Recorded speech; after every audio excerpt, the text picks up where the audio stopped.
in the world. Convoys of trucks, like this one carrying American wheat, make the 200-mile journey and rarely get out of second gear. They start among the blowing sands of the desert before climbing up dry river beds through mountains which rise to 8,000 feet. As the Eritrean border approaches, the Kalashnikov rifles appear. The war, which I'd only read about, began to seem very real indeed. As the trucks move deeper into Eritrea, the danger of daylight bombing will slow their progress even more. Back in England, I'd assumed, naively as it turns out, that once the wheat got to Port Sudan, its journey would be over. But in fact, the journey from Port Sudan to the Eritrean border alone takes 24 hours, and it can be done in daylight. Once you get inside Eritrea, of course, it's a different story altogether. You've got to travel at night, averaging no more than 5 miles an hour. The roads are terrible, the lorries overloaded, and the wear and tear must be enormous. It all goes to show how desperately they need this wheat.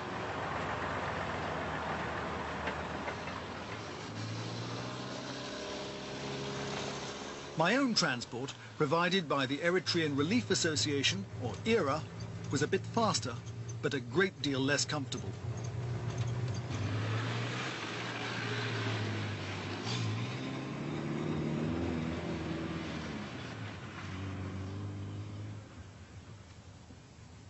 The journey from Port Sudan to the EPLF base camp would still take 12 hours, so we pressed on through the African night to get there by dawn.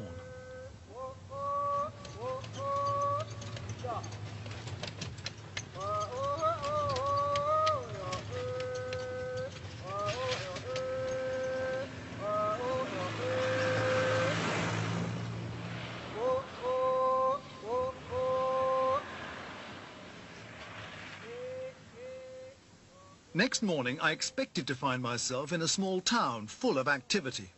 Instead, I was in a seemingly deserted mountain valley. Because of the bombing, Eritrea is under a daytime curfew.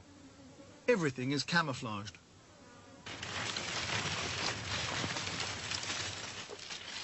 At first light, even the telltale tracks left by our nighttime arrival were scratched out. The jeep itself was hidden under a tree, some sacking tied over the windscreen to prevent reflections.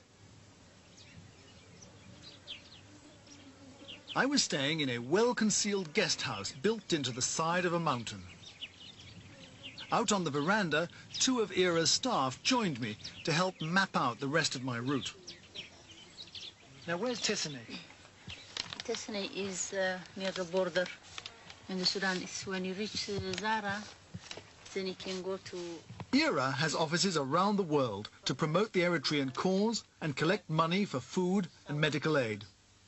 Women are especially prominent in the organization, as they are in all aspects of Eritrean life. Well, it depends. Yes, you can leave. Askalu is responsible for food distribution within the country, while Gebre Mikhail helps organize the transport. With last night's journey still in mind, I wondered about his problems. It's very expensive, and that is one of the areas that we badly need assistance.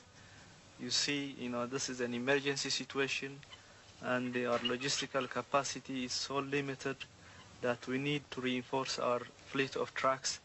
And because it's an emergency situation, that we need to get things at the right time and in the right quantity. So we really need assistance in this area. Are you saying you want trucks more than food?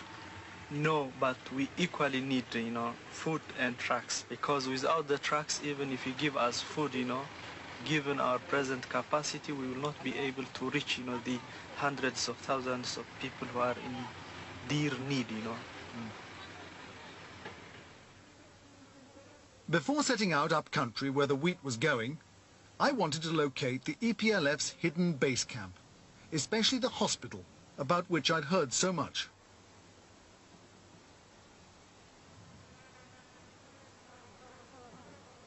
Eventually, my eye began to pick out landscape features which didn't look quite right. When I was brought here first thing this morning and told that this was the main hospital in Eritrea, I thought it was some form of elaborate practical joke, because to me it looks just like a dried out river valley in some rugged, if pretty spectacular countryside. But the closer you look, you begin to see little doors like the one I've just come out of. That's where they store all the drugs they use here. And further down this 3.5-mile valley, you find all the departments you'd expect in a big hospital: orthopedic, cardiovascular, and all the other ones, complete, of course, with a full-blown operating theatre. So what looks like just a valley with its wandering camels and goats and nomads is, in fact, a 1,200-bed hospital. Trees were the clue. Under every clump, there'd be a makeshift ward sheltering a few patients. The hospital has 12 qualified doctors, and one of them, Dr. Mikhail, led me into the cardiovascular unit, tucked into the side of a mountain. Here I was given my first awful glimpse of the reality of war. We have here is a fighter, and he stepped on a landmine, and he sustained a very bad injury. Yes.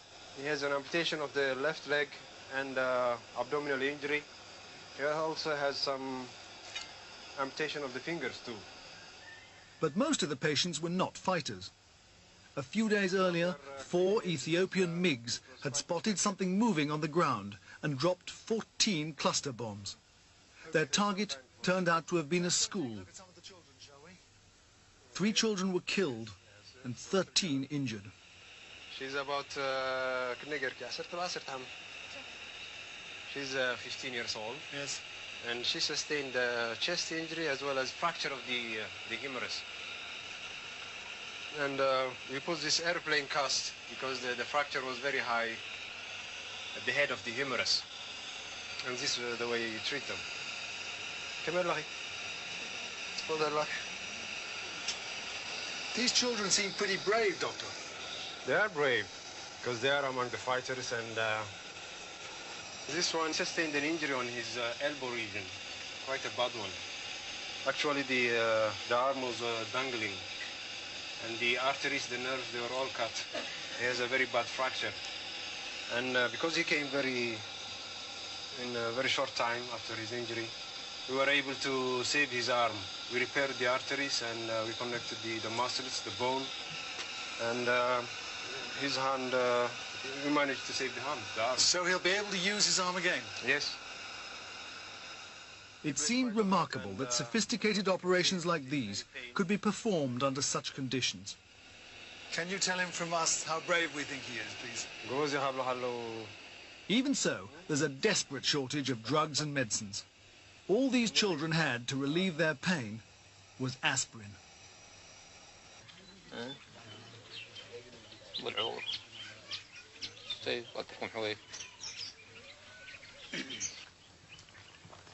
Another problem which makes the patient's recovery slower than it should be is simply lack of food.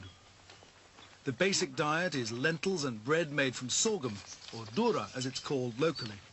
There's no fruit, no vegetables, no milk, and hardly any meat.